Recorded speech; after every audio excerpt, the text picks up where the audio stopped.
Word to your mother, my name's Steve, this channel is Fragrance Riches. Thank you for tuning in.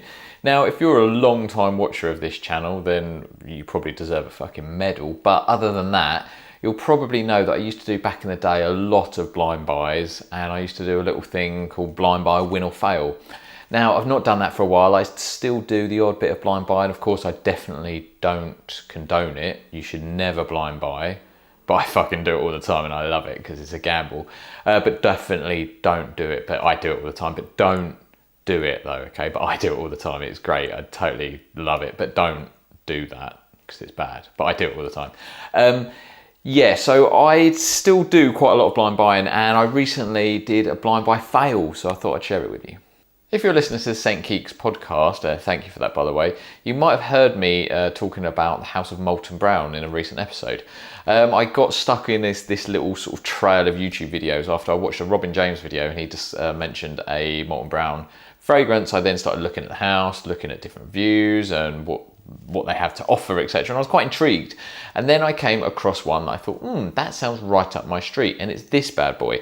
It's obviously Molton Brown, and it's Vetiver and Grapefruit. Now this is the EDT version. They do a newer EDP version, which by all accounts is kind of stronger. The EDP is only available in 100ml, and it's about 120 quid. With the EDT you can get in the smaller 50ml. So the retail price is about £60. I got quite a good deal on eBay for this one. Now, anyway, I was really intrigued by this fragrance. It sounded right up my street, so I went and blind bought it because I'm a fucking gangster like that, you know. That's how I roll, mate. Unfortunately, it's blind buy fail. Now, it's not to say that this is a bad fragrance, because it's definitely not. It's just not what I was expecting at all. So from the name and the note breakdown, I was of course expecting Vetiver, Grapefruit. I saw that there was some spice in there. But basically what I was expecting was essentially quite a clean, fresh, almost blue, dare I say it, shower gel type fragrance that was kind of super versatile. I was expecting a really fresh burst of juicy grapefruit with some really nice clean Vetiver, or Vetiver if you're English like me. That's not what I got. What I actually got from this fragrance is a really earthy Vetiver with a shitload of spice, like real peppery spice, and hardly any grapefruit. So yeah, I was just really disappointed. The moment I opened the box, I could smell the sort of spicy pepper. I think there's cardamom listed, but I just get this, I do get cardamom, but it's just very peppery to me.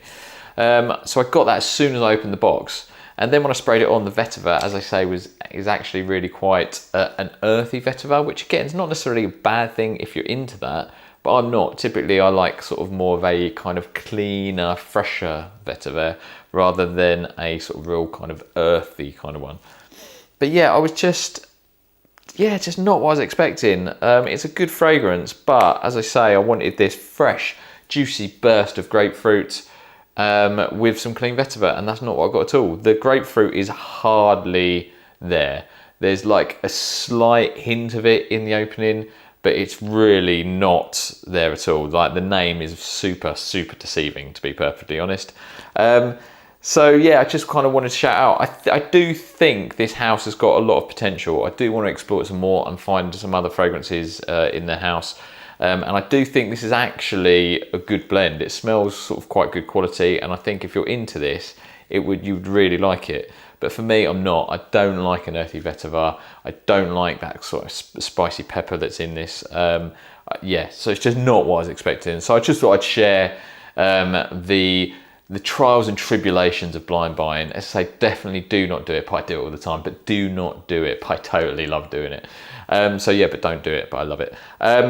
So yeah, that's it really. I just thought I'd share with you. I've sprayed this a couple of times, and it's just a catch and release for me. So I will be moving this on, just because it's not going to get worn. It's just not for me. So yeah, you can always DM me on Instagram if you're interested.